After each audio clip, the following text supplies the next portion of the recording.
Hola, ¿qué tal, compañeros? Mi equipo está conformado por Angélica Guevara, Felipe Rodríguez, Iyari Plasencia, David Lugo y su servidora Aleida Mercado. Y en este video les hablaremos de algunos datos importantes de ciertos presidentes de México, los cuales son Venustiano Carranza, Álvaro Obregón y Plutarco Elías Calles. Abarcaremos temas como su bibliografía, estudios, tipo de gobierno, qué hizo para llegar a la presidencia, aportes a la nación, luces y sombras, qué conflictos hubo en su gobierno y la relación que había entre estos personajes. Venustiano Carranza nació el 29 de diciembre de 1859 en la villa de Cuatro Ciénegas, actual estado de Coahuila. Era hijo de Jesús Carranza y de María de Jesús Garza. Él vivió su niñez en su pueblo natal para luego irse a vivir a Saltillo y en 1874 irse a la capital del país para estudiar la preparatoria. En 1887 fue electo como presidente municipal de su pueblo natal. Un año después fue candidato opositor al gobierno de su estado, lo que le valió ganarse el odio del gobierno de Porfirio Díaz. Ya en 1910 él se unió al movimiento revolucionario y meses después, con Madero ya en la presidencia, Madero lo designó a él como gobernador interino de Coahuila. 2 años después, Carranza se levantó y formó un movimiento para derrocar al gobierno de Victoriano Huerta. Él consiguió ganar y entró triunfante a la Ciudad de México el 20 de agosto de 1913, quedando así como primer jefe encargado del Poder Ejecutivo, cargo en el que se mantuvo durante casi 4 años, hasta que el 1 de mayo de 1917 oficialmente tomó protesta como presidente de la República. En 1920, tras un levantamiento contra su gobierno, Venustiano Carranza trasladó su gobierno a Veracruz, para luego ser asesinado el 21 de mayo de 1920 en Tlaxcaltongo, Puebla. Venustiano Carranza estudió la escuela primaria en su pueblo natal y posteriormente se inscribió en la Escuela Nacional Preparatoria, pero no concluyó sus estudios y tampoco tuvo educación superior. ¿Cómo llegó a la presidencia Venustiano Carranza? Venustiano Carranza era un político de la vieja escuela, un gobernador que sabía que para mandar se necesitaba legitimidad ante todo. Cuando Victoriano Huerta asesinó a Madero y dio el golpe de estado, Carranza no se quedó de brazos cruzados y proclamó el Plan de Guadalupe en 1913. Se nombró primer jefe del ejército constitucionalista. Su estrategia fue brillante, pues no solo buscaba ganar batallas, sino que el mundo lo viera como el único sucesor legal del gobierno. Tras una lucha sangrienta contra Villa y Zapata, convocó al Congreso en Querétaro para presentar la Constitución de 1917, ganando después las elecciones como el primer presidente de la etapa constitucional de México. El tipo de gobierno de Venustiano Carranza fue de carácter constitucionalista y civil, enfocado en la pacificación del país y la reorganización administrativa tras la Revolución. Su principal legado fue la promulgación de la Constitución de los Estados Unidos Mexicanos el 5 de febrero de 1917. Aunque fue un líder militar, su objetivo fue transitar de un gobierno de caudillos a un gobierno de civiles, aunque mantuvo un ejecutivo fuerte. Un gobierno civil se trata donde líderes civiles gestionan el Estado basándose en la ley y no en la fuerza militar, y un gobierno constitucionalista es la máxima ley. Ninguna autoridad puede estar por encima de ella. Una de las mayores aportaciones que tuvo Venustiano Carranza fue crear la Constitución en 1917. Esta es la ley suprema y son normas fundamentales para el ser humano en México. Él elevó los derechos sociales, incluyendo la educación gratuita y laica. Está compuesta por 136 artículos y 19 transitorios. Algunos de estos son el derecho a la educación, derecho al trabajo digno y jornada laboral de 8 horas, y la separación entre Estado e Iglesia. Representó el triunfo del movimiento constitucionalista tras la Revolución. Emitió la Ley Agraria el 6 de enero de 1915, la cual consistía en la restitución y dotación de tierras a los pueblos. También intentó pacificar el país tras la lucha armada, enfrentando rebeliones internas. Impulsó la construcción de ferrocarriles y una calcinadora, e implementó el aumento de impuestos para estabilizar las finanzas del país. Luces y sombras de Carranza. Sin duda alguna, la gran luz de Venustiano Carranza fue la creación de la Constitución de 1917. Con ella le dio al país una base legal muy avanzada para su época, reconociendo derechos sociales y la soberanía sobre nuestros recursos naturales. Sin embargo, su sombra fue la dura represión. Carranza era un líder terco que nunca terminó de entender las demandas de los campesinos. Bajo su mando se planeó el asesinato de Emiliano Zapata y su insistencia en controlar la sucesión presidencial terminó provocando una rebelión que lo llevó a su propia muerte a manos de algunos de sus antiguos aliados. Durante la gobernatura de Venustiano Carranza hubo varios conflictos que debilitaron su poder y terminaron con su caída. Uno de los problemas más graves fue con Álvaro Obregón, quien inicialmente lo apoyaba cuando Carranza intentó imponer al otro candidato para la presidencia. También el plan de Agua Prieta fue un levantamiento que fue encabezado por Obregón y otros líderes contra Carranza. El plan de Agua Prieta desconocía su gobierno y provocó una guerra interna donde se fue afectado los problemas económicos y sociales de México. México estaba muy afectado por la revolución, había pobreza, destrucción y descontento social. Álvaro Obregón nació en Navajoa, Sonora, el 19 de febrero de 1880.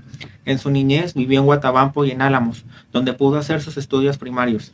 Estando ya en su juventud, se dedicó al cultivo de tierra y también a ser profesor en la escuela primaria de Moroncarit. En 1911 inició su carrera política, presentándose en las elecciones a presidente municipal de Guatabampo, la cual terminó ganando, pero su cargo se vio interrumpido por la Decena Trágica. Después de eso, él formó un ejército y se unió a los constitucionalistas, comandados por Venustiano Carranza, y fue nombrado teniente coronel. En 1920 formalizó su candidatura a la presidencia de la República, pero al no tener el apoyo de Carranza, firmó el plan de Agua Prieta para derrocar al presidente Carranza, y después de su asesinato asumió la presidencia de la República el 1 de diciembre de ese mismo año. Al acabar su mandato en 1924, se retiró de la vida pública, pero regresó en 1928 para reelegirse y lo logró. Sin embargo, fue asesinado el 17 de junio de ese mismo año antes de que pudiera reasumir la presidencia. Álvaro Obregón no tuvo estudios superiores, solamente estudió la escuela primaria en Guatabampo y Álamo. ¿Cómo llegó Obregón a la presidencia? En 1920 el país volvió a temblar cuando Carranza intentó imponer a un civil desconocido como sucesor para seguir mandando detrás de él. Álvaro Obregón, el general invicto que había perdido un brazo en la guerra y que tenía todo el apoyo del ejército, se sintió traicionado y lanzó el plan de Agua Prieta. Prácticamente todo el país se puso del lado de Obregón, obligando a Carranza a huir hacia Veracruz, donde finalmente fue asesinado en Tlaxcalantongo. Tras este caos, Obregón arrasó en las elecciones presidenciales. Su camino al poder fue una combinación de fuerza militar implacable y un carisma popular que lo convirtió en el líder que México necesitaba tras la guerra. El tipo de gobierno de Álvaro Obregón fue un régimen postrevolucionario de corte nacionalista, con una tendencia a autoridad. Se enfocaba en la reconstrucción nacional, era centralista y populista. Buscaba consolidar el Estado y también su gobierno era constitucional. Álvaro Obregón destacó por la creación de la Secretaría de Educación Pública, SEP, fomentó la educación rural, consolidó el poder central, buscó dar cumplimiento a las demandas campesinas de la Constitución de 1917.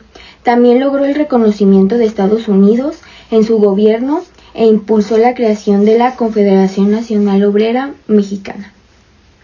Luces y sombras de Obregón. La mayor luz de Álvaro Obregón fue iniciar la reconstrucción nacional tras 10 años de guerra civil. Él trajo una paz relativa al país y dio un impulso gigante a la educación masiva, creando la SEP de la mano de José Vasconcelos, pero como todo líder tuvo su sombra. Su ambición desmedida por el poder lo llevó a reformar la ley para poder elegirse, traicionando sus propios principios revolucionarios.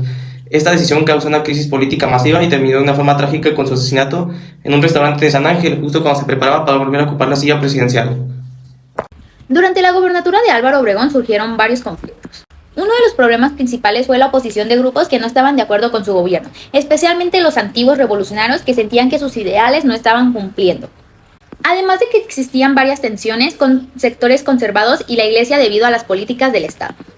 Otro conflicto importante fue la situación con Estados Unidos. Para que su gobierno fuera reconocido internacionalmente, Obregón firmó varios tratados de Bucareli en 1923, lo que generó inconformidad en México, porque pensaban que le favorecían a los extranjeros. También enfrentó la rebelión de Adolfo de Huerta, un movimiento encabezado por su exiliado.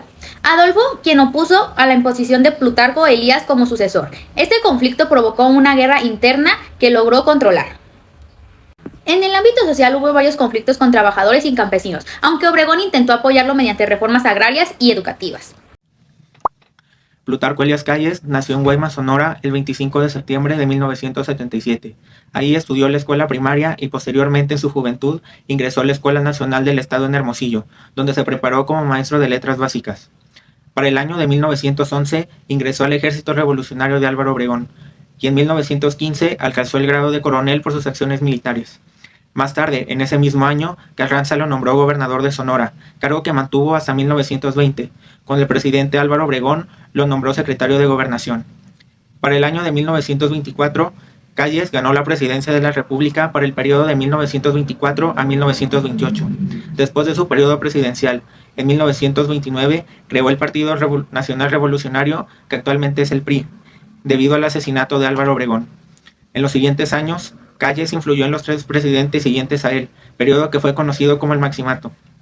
Después del Maximato, vivió su vida apartado de la vida pública hasta que finalmente falleció el 19 de octubre de 1945 debido a problemas de salud.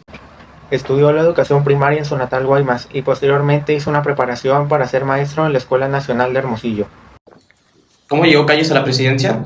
Plutarco Elías Calles tuvo el camino más directo que sus antecesores, ya que era gran aliado de Obregón y fue designado oficialmente como su sucesor. Sin embargo, su ascenso no fue pacífico, pues tuvo que enfrentar una rebelión armada de quienes se oponían a su poder. Obregón, para asegurar la silla de su aliado, usó todo el peso del Estado para aplastar a los rebeldes y dejar el campo libre de obstáculos. Así, en 1924 ganó las elecciones, consolidando el dominio del famoso Grupo Sonora y transformando para siempre el poder de los antiguos caudillos en un nuevo sistema de instituciones que marcaría las siguientes décadas del país.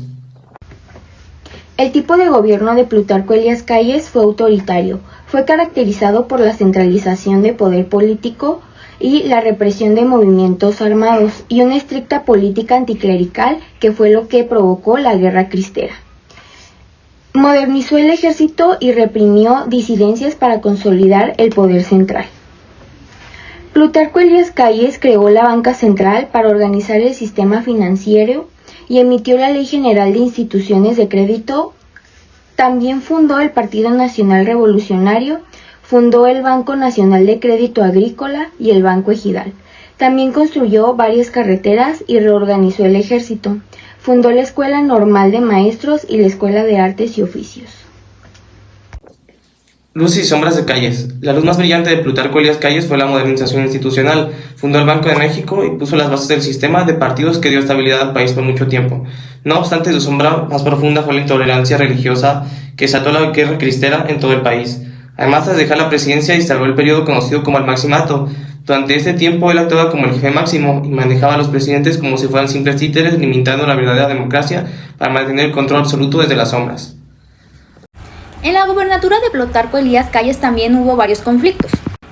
Su principal enfrentamiento fue con la Iglesia Católica, debido a la aplicación estricta de las leyes antidicerales, lo que provocó la Guerra Cristera de 1926 a 1929, un conflicto armado por grupos religiosos.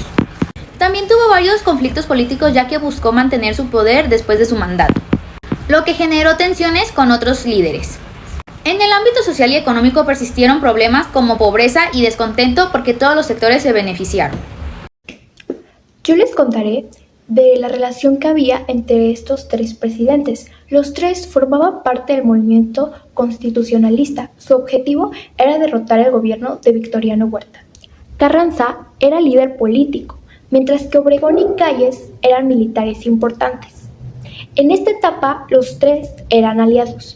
Después pasaron ciertas tensiones contra Carranza, ya que después de que Carranza llegó al poder en 1917, quería imponer como sucesor a otro político. Álvaro Obregón quería ser presidente y Calles lo apoyaba. Durante este tiempo, Obregón y Calles estaban en contra de Carranza. Después pasa la ruptura. Álvaro Obregón y Plutarco Calles proclamaron el Plan de Agua Prieta en 1920 y se rebelaron contra Venustiano Carranza. Ese mismo año, Venustiano huye y muere. Obregón y Calles derrotaron a Carranza.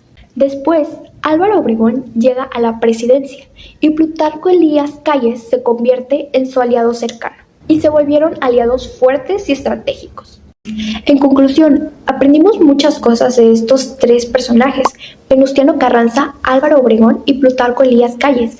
Un poco de su vida personal, qué cosas tuvieron que pasar para poder llegar a la presidencia, cosas buenas y cosas malas que pasaron en su gobierno y la relación que había entre estos 3.